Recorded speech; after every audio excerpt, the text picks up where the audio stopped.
오늘 우리가 함께 나눈 요한복음은 예수님과 함께 3년의 공생애를 지내었던 참 제자 중에 제자입니다. 그가 이와 같이 요한복음을 기록할 당시는 AD 80년에서 90년 사이에 에베소라는 지역에서 오늘 본문을 기록을 하고 있지요. 마지막 이 에베소에서 기록했다라는 것은 그 요한이 반모섬에 유배되기 직전입니다. 그러니까 순교하기 직전이겠죠. 마지막 그 에베소라는 지역에서 그 당시의 시대 상황 가운데 있는 하나님의 사람들을 위해서 하나님의 의회에 요한복음을 기록을 하게 되죠. 그러면 그가 기록한 시대가 80년에서 90년이라고 한다면 70년, AD 70년의 한 사건을 요한 또한도 실질적으로 보았다라는 것을 알 수가 있겠습니다. 그러면 AD 70년에 어떤 사건이 있었습니까? 유대가 로마로부터 독립하기 위해서 1차적으로 유대 독립전쟁을 치르게 됩니다. 이 유대 독립전쟁이라는 것은 그 식민지로부터의 독립선언도 맞습니다만 그 안에는 신앙으로서의 독립을 더 우선순위하고 있다라는 것입니다. 그러나 그 1차 유대 독립전쟁은 실패로 끝나게 됩니다. 그리고 나중에 2차 독립전쟁에 독립은 되게 됩니다만 그렇게 1차 독립전쟁이 끝나고 실패로 끝나고 나서 이제 그 안에 많은 환경들이 변하기 시작을 합니다. 늘 우리가 1세기의 신약을 보면서 시대적 배경 가운데 있어서 가장 어려웠던 특징 중에 하나는 영지주의라는 이단들의 활성화되어진 상황들로 인해서 많은 크리스찬들과 교회들이 어려운 가운데 있었다라는 것을 우리는 잘 알고 있죠.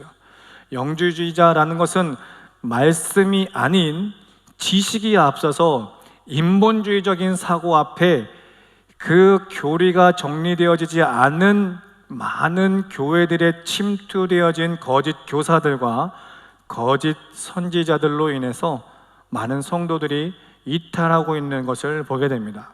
또 나아가서 70년 전쟁이 끝남으로 패배로 인해서 당시의 황제로 인하여 도미티아누스 황제라는 인물로 인하여 예루살렘에는 그 신전이 세워지게 됩니다. 그래서 믿는 자든 믿지 않는 자든 누구나 할 것 없이 예루살렘에 서 있는 그 도미티아누스 상 앞에 우상을 숭배할 것을 강조받습니다. 그러다 보니 믿지 않는 사람들이라고 한다면 그 권력과 힘 앞에 어쩔 수 없이 숭배를 하겠지만 믿는 자라고 한다면 참으로 어렵고 고민이 안 될 수 없는 상황이라는 것이죠. 그런데 더 나아가서는 당시에 구약에 머물러 있는 동족이라고 하는 유대인들이 그 유대교로부터 개종한, 즉 기독교로 개종한 동족의 그 유대인 크리스찬들을 계속적으로 괴롭히고 압박하기 시작을 합니다. 그러한 상황들 가운데 있어서 유대인들이 그 예루살렘 성전에 올라 산헤드린이라는 공회를 열 때에 하나의 기도문을 작성을 하게 됩니다. 그리고 그 작성되어진 기도문을 많은 사람들로 하여금 암송하게 하죠. 그 기도문이 어떤 내용이냐면 이 기도문은 크리스찬들, 기독교인들을 향하여서 쓰여진 기도문이라는 겁니다. 어떤 내용인가 보니 나사렛파 이단들은 그 크리스천들을 다 가리켜서 이단이라고 이야기를 하고 있는 것이죠. 나사렛파 이단들은 순간 망할지어다.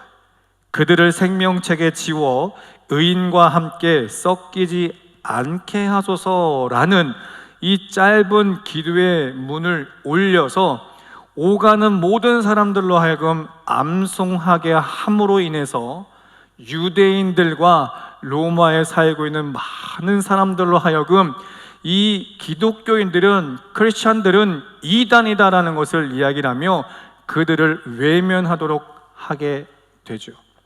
그래서 로마시아에 있는 크리스천들과 소아시아에 있는 멀리 흩어져 있는 디아스포라 모든 성도들이 참으로 괴롭고 힘든 신앙생활을 하며 그 안에는 분명히 남은 자들처럼 끝까지 신앙을 고수하는 자들이 있었지만 그 외에 많은 사람들이 교회를 떠나고 그 교회를 떠난 가운데에 있어서 다시금 유대교로 개종하는, 즉 예수를 떠나는 사람들이 너무나 많아지고 있었다라는 것입니다. 그러한 시대 배경 가운데 하나님은 요한을 통해서 오늘의 본문의 말씀을 하고 있는 것이죠. 오늘 우리가 살고 있는 현 시대 또한도 다를 바 없는 시대가 아닌가라는 생각을 해봅니다. 우리는 하나님의 말씀을 66권으로 우리는 믿고 받고 있습니다. 그리고 그 말씀을 지켜 행하도록 무던히 노력을 하고 있지요. 그러나 세상은 변하여서 이 말씀을 우리는 지식적으로 해석하여서 인본주의적인 사고로 성경을 재해석하고 있는 책들이 너무나 많이 나오고 있습니다. 오래전에 신학을 하면서 저 또한도 신학을 공부하고 목회자로서의 사역을 감당하고 있지만 그날에 염려했던 한 가지가 이 신학이라는 학문 또한도 인간의 지식적인 부분에 있어서 발달되어지므로 언젠가 분명히 이 신학이라는 학문조차도 인본주의적인 사고로 바뀔 수도 있다라는 그런 염려를 한번 해본 적이 있습니다. 학문은 인간의 지식에 의한 학문이지요. 그러나 그 학문을 하나님의 말씀에 중심된 학문으로서 우리가 배우고 가르친다면 그것은 올바른 학문이고 올바른 지식일 수가 있습니다만, 현재 우리가 살고 있는 시대는 이 말씀을 중심으로 한다라고는 하지만 지식적인 것을 더 앞세워서 하나님의 말씀이 인본주의적인 해석으로 우리 가운데에 너무나 가깝게 침투되어 있다라는 겁니다. 이것이 영지주의자와 같은 이단이 아닐 수 없는 현실을 우리는 살고 있죠. 그래서 날마다 우리는 말씀을 중심으로 깨어 있어야 된다라는 것입니다. 잘못하면 나 또한도 넘어질 수 있고 쓰러질 수 있다라는 것이죠. 그래서 현 시대 가운데 있어서 오직 하나님의 말씀의 중심되는 그러한 우리 귀한 화강의 성도 될 수 있기를 축원합니다. 성경 66권의 하나님 말씀 참 난해한 성경 해석 구절 많습니다. 난해한 구절이 참 많습니다. 하지만 그 난해한 성경 구절은 여러분이 섬기는 교회 목회자들을 중심으로 해석되어지는 그 말씀으로 가까이 나아가야 될 것이며, 그 말씀 66권은 오직 예수 그리스도를 중심으로 한다는 것을 여러분이 반드시 신앙적으로 고백해야 될 줄로 믿습니다. 두 번째는 이와 같이 영지주의자와 같은 그런 것들이 왕성하게 드러남으로 인해서 많은 성도들이 흔들리고 있음과 동시에 21세기에 가장 우리들에게 우상이 되어진 것이 뭐라고 했습니까? 편리함, 편안함이다라는 것입니다. 우리가 정말로 스마트한 세상을 살고 있지 않습니까?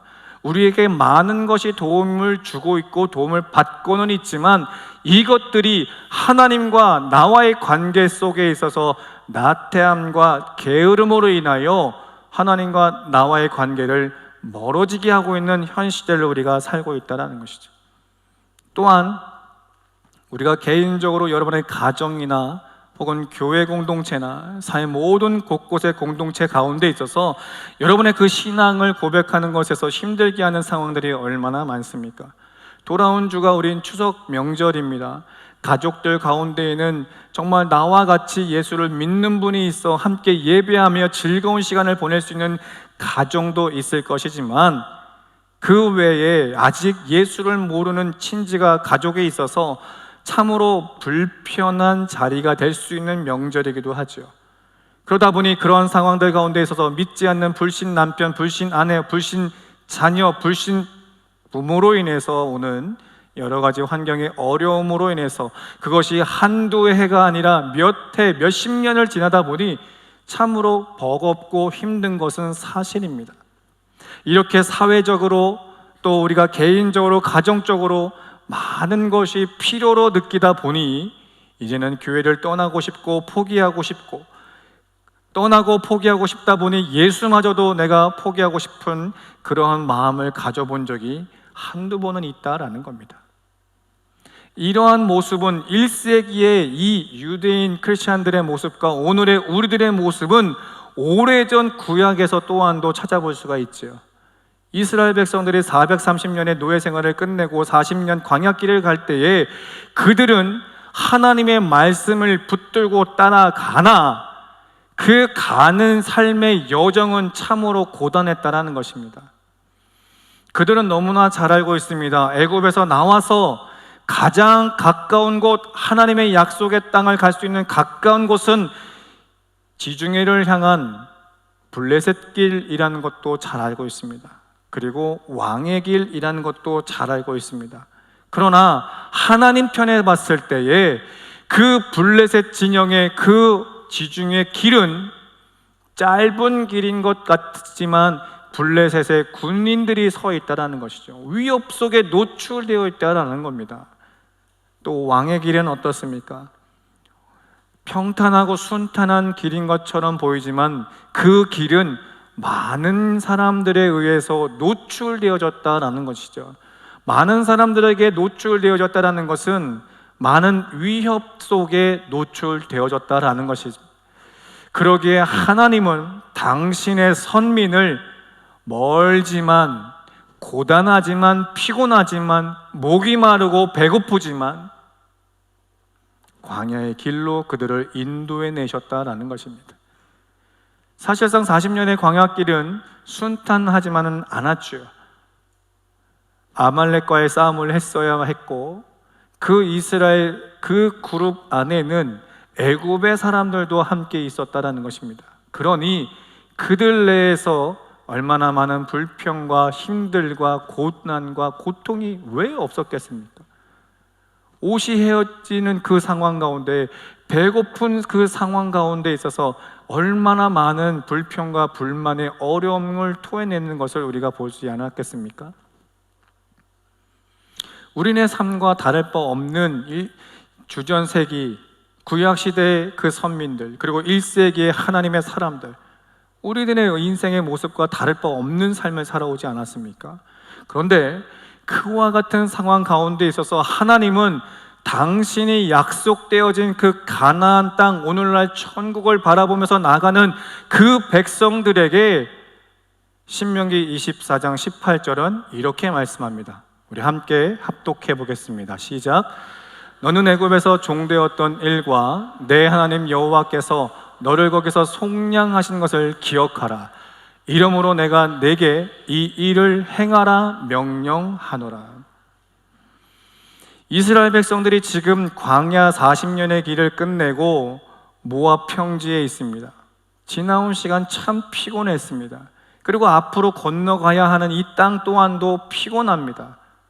1세기의 그 크리스찬들 또한도 동족으로부터, 가족으로부터 참으로 많은 핍박과 환난으로 인하여, 또 영지주의자와 같은 그 인본주의적인 해석으로 인하여 내 신앙마저 흔들리고 있는 그 사람들과 오늘 우리가 살고 있는 시대에 이 인본주의적인 사고로 하나님의 말씀을 등지는 이들과 또 편리함과 편안함의 우상 앞에 젖어 나태하고 게을러진 우리네 모습과 또 가정 안에, 또 모든 친지 안에, 혹은 교회 공동체 안에, 혹은 여러분이 속해 있는 모든 사회 공동체 안에 내 신앙을 좀먹게 하고 힘들게 하고 피곤하게 하는 것이 얼마나 많이 있습니까?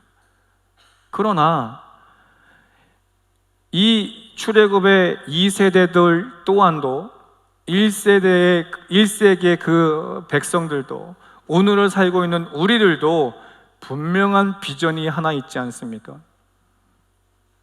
가나안 땅이라는 비전이 우리에겐 아직 남아있다는 것이죠. 천국이라는 소명이 우리에겐 아직까지 있다는 겁니다. 그 천국의 비전과 천국의 소망을 바라보면서 신앙생활하는 여러분들에게 오늘 신명기 24장 18절은 그렇게 말씀하시는 거예요. 너희들의 지나온 시간들을 기억해봐라. 애굽 땅에서 인도해내신 그 하나님을 기억하라. 우리가 죄 가운데 있어 구원의 이 길을 가게 하시는 그 하나님, 여러분의 하나님을 기억해 봐라. 그리고 마지막 뭐라고 말씀합니까? 내가 내게 이 일을 행하라 명령하리라. 무엇을 말씀하세요? 가나안의 그 소망을 두고 지금 피곤하고 힘들지라도 끝까지 가야 됨을 이야기를 하지 않습니까? 근데 그 명령 누가 하고 계십니까? 하나님이 하십니다. 하나님이 이와 같이 명령하심은 내가 지난날에 또한도 함께 했었던 것처럼 앞으로도 너와 함께 할 것이다 라는 것을 말씀을 하고 있는 것이죠. 이와 같은 삶에 오늘 본문에서는 우리를 인도하시는 그 하나님이 어떤 분이신가를 이야기를 함과 동시에 그분의 역할과 특징을 말씀을 하고 있는 것입니다. 자, 그럼 이제 본문으로 와서 그분은 도대체 어떤 분이라고 소개를 하십니까? 11절에 이렇게 말씀합니다. 나는 선한 목자라라고 하죠. 선한 목자라. 선한 목자는 어떠한 일을 하십니까? 7절의 말씀을 보게 되면 그러므로 예수께서 다시 이르시되 내가 진실로 진실로 너희에게 말하노니 나는 양의 문이라 라고 먼저 말씀합니다. 선한 목자 되시는 그 하나님, 이스라엘 백성들을 그 40년의 광야길로 인도하신 그 하나님, 가나안 땅에 들이시는 그 하나님, 1세기의 그 어렵고 힘든 중에도 그 신앙을 지키는 그들을 앞에 서 있는 그 하나님은 우리로 하여금 양의 문이라라고 이야기하는 것입니다. 양의 문이다라고 하는 이것은 양이 넓은 들판에서 초장에서 먹고 마시고 해가 질 때에 그들을 어디로 인도합니까? 이제 목장으로 인도를 하죠. 그런데 그 목장으로 인도할 때에는 문이 유일하게 하나밖에 없습니다. 하나의 문밖에 없어요.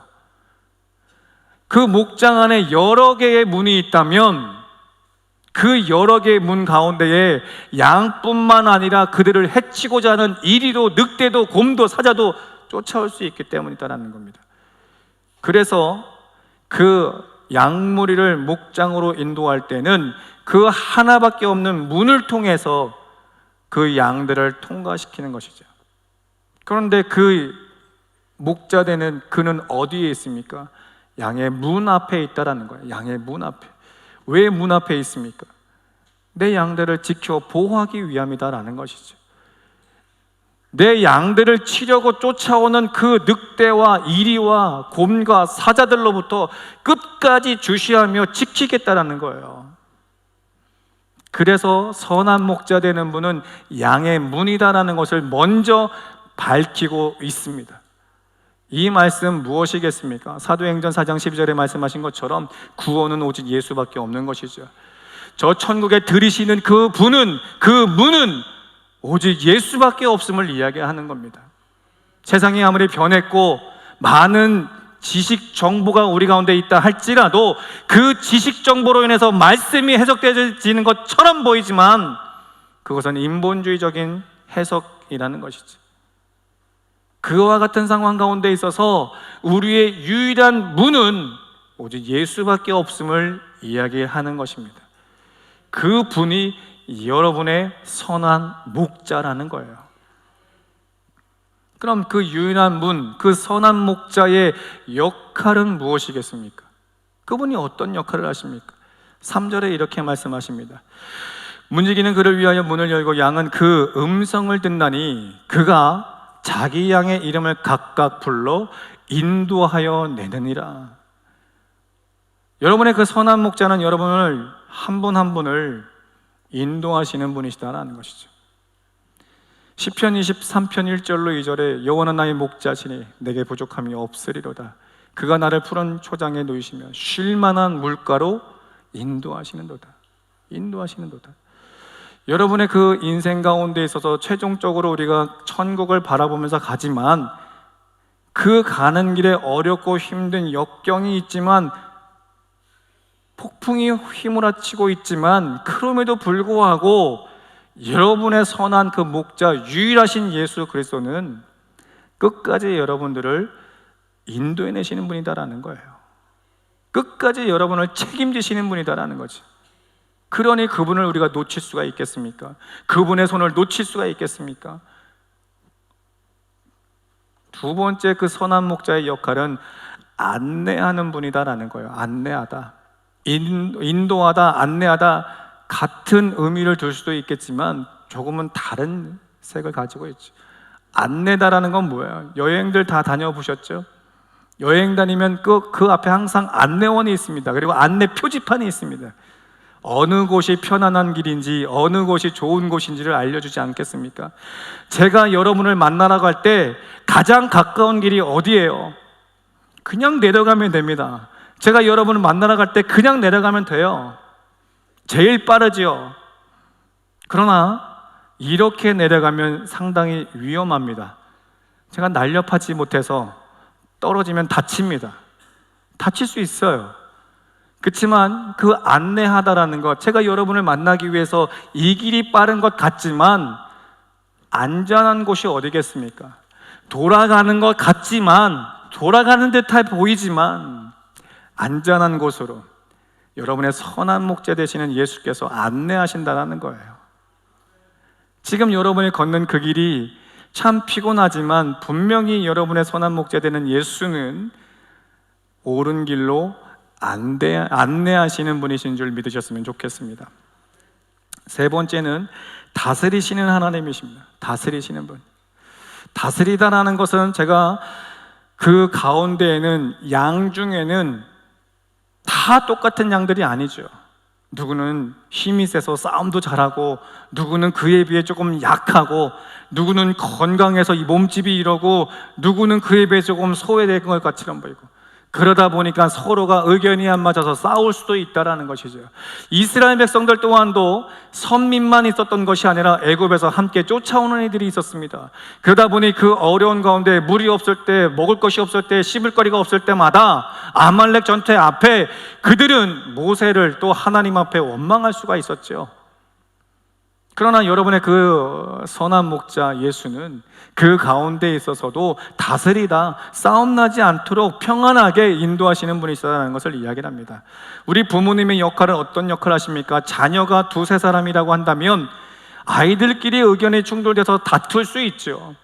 그러나 부모 입장에서 어느 한 편을 들 수는 없지 않습니까? 정확하게 보고 이렇고 저렇고 이야기를 하고 겉면에서 서로가 형제니까 연합해야지라는 것이 부모의 역할 아니겠습니까? 이처럼 여러분의 선한 목자 되는 예수 또한도 다스리시는 하나님으로서 그 싸우는 그 현장에서 다시금 평안의 길로 인도하시는 분이다라는 거예요. 네 번째는 보호하시는 한 분이다. 여러분의 그 선한 목자는 보호하시는 분이다라는 거예요. 그 우리 안에 양이 들어올까, 이리가 들어올까, 늑대가 들어올까, 곰이 들어올까, 사자가 들어올까 끝까지 지켜내는 그 목자의 역할을 한다라는 것이죠. 목자는 양을 치기 전 어느 곳이 풀이 많고 환경이 좋은지 먼저 답사를 갑니다. 답사를 가고 난 후에 양들을 그곳으로 치죠. 그러나 분명히 답사할 때는 이곳이 평안했고 풀이 많고 좋아 보이는 것 맞지만, 그렇다고 해서 이 목자가 안심할까요? 그렇지 않아요. 그 광야길에 분명 양들이 있음을 알고 누가 쫓아오겠습니까? 사단 마귀는 우는 사자와 같이 삼킬 자를 찾아 두루 찾지 않겠습니까? 늑대도 곰도 이리도 그곳에 양이 있음을 알고 잡아먹으려고 쫓아온다는 거예요. 그 가운데 있어서 여러분의 선한 목자 되는 예수는 반드시 그 상황 가운데 있어서 여러분을 보호하신다는 것이죠. 마지막 그 선한 목자의 역할은 양육하는 역할을 합니다. 우리 아이들이 신생아로 태어나서 영유아기를 보내고 유년 시기를 보내고 초등학교 그리고 청소년, 청년, 성인의 시간을 보냅니다. 이렇게 온전히 가게 되면 참 그 이상 없습니다. 그런데 혹여나 아파서 그 시절 그 시간을 못 보내면 부모는 애간장에 타죠. 그 시간을 건너뛰면 혹 내 아이가 장애가 있지 않을까라는 염려와 걱정을 하며 노심초사합니다. 이처럼 여러분의 그 선한 목자 되시는 예수 또한도 여러분이 건강하게 성장할 수 있도록 양육하시는 분이다라는 거예요. 그리고 두 번째, 이 선한 목자의 특징은 11절 마지막에 이렇게 이야기를 하죠. 나는 선한 목자라. 선한 목자는 양들을 위하여 목숨을 버린다라는 겁니다. 목숨을 버리는 특징을 가지고 있다는 거예요. 반드시 내 양을 그 위협 가운데 두지 않는다라는 것이죠. 실질적으로 다니엘서 6장 22절의 말씀을 보게 되면 다니엘이 사자굴에 던져졌을 때 어떻게 하셨습니까? 한 천사를 보내셨습니다. 하나님의 한 영을 보내셨습니다. 그 영을 어디에 보내셨어요? 사자굴에 보내십니다. 누구 옆에? 다니엘 옆에, 여러분 옆에. 여러분 옆에 하나님은 하나님의 영으로서 그 사자의 입을 봉하게 하신다는 것이겠죠. 목숨을 사리지 않습니다. 하나님의 양이라고는 여러분들을 끝까지 지키고 보호하기 위해서 당신은 목숨을 아끼지 않아요. 그게 여러분의 선한 목자라는 것입니다. 이와 같은 그 선한 목자 되시는 예수 그리스도만을 우리는 고백할 줄로 믿습니다. 자, 그렇다면 이와 같은 선한 목자를 이제는 우리가 어떻게 해야 되는가? 어떻게 해야 되는가? 지금의 현실에 어렵고 힘든 중에도 나의 선한 목자 되시는 그 예수 앞에 우리는 어떤 신앙을 고백해야 되는가? 27절의 말씀을 보면 이렇게 말씀합니다. 내 양은 내 음성을 들으며 나는 그들을 알며 그들은 나를 따르느니라. 그분의 음성을 듣는다는 건 하나님의 그 말씀을 듣고 지켜 행한다는 것이죠. 그리고 끝까지 내가 그를 따른다라는 것을 이야기를 합니다. 그러할 때에 28절에 내가 그들에게 영생을 주노니 영원히 멸망하지 아니할 것이요 또 그들을 내 손에서 빼앗을 자 없느니라 라고 말씀합니다.